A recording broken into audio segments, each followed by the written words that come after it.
Let's break apart the issues in two different ways. One is the investment case, let's call it short-term and long-term, and then there's the policy case about what needs to happen one way or the other.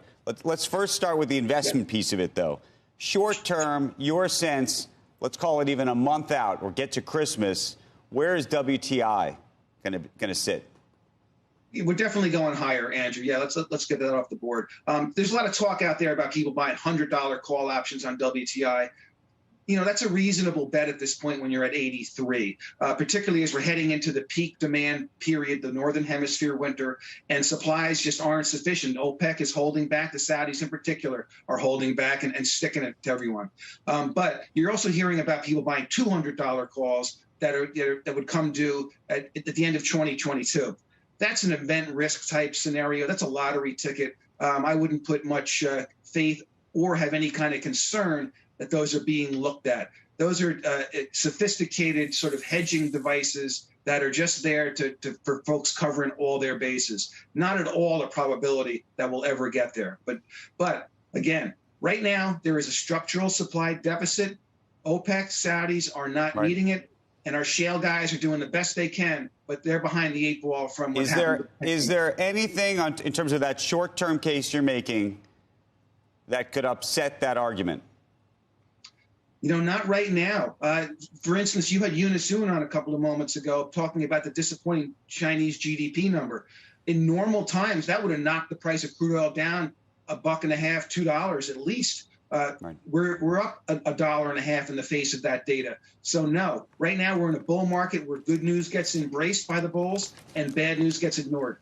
Okay, let's talk about the policy issue because it is on the front page of the Wall Street Journal this morning, and it's something that I think has been sort of an undercurrent to a lot of the coverage recently, which is as we move towards renewables, we're creating a bit of a supply problem. And the transition could get painful. Pivot to renewables strains energy market. That's the story that I'm referring to this morning on the front page of the Journal.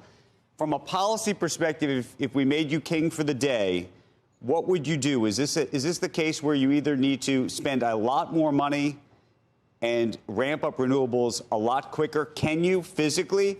Or is this a case of trying to bring some of the more traditional fossil fuel efforts either back online or to slow down the transition down on the other end?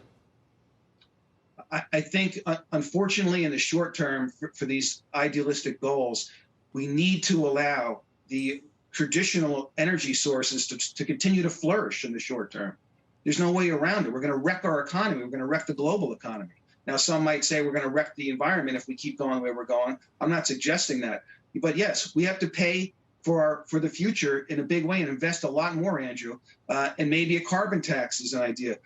There's a lot of carbon sequestration efforts underway. There's a lot we can do with diesel fuels in terms of making it out of algae and other renewables that you can't do with gasoline. But John, all the things you're talking about are things that are going to take a lot of time. And I hate to be short-term oriented about this, but if we are really going to have a demand shock here and a real problem that could have a massive impact to the economy, you know, what can be done in the medium term? What can be done that's right in front of us right now? Take the pressure off the companies like ExxonMobil and Chevron. Let them do what they do best, which is produce the needed fuels that are necessary for a smooth functioning global economy.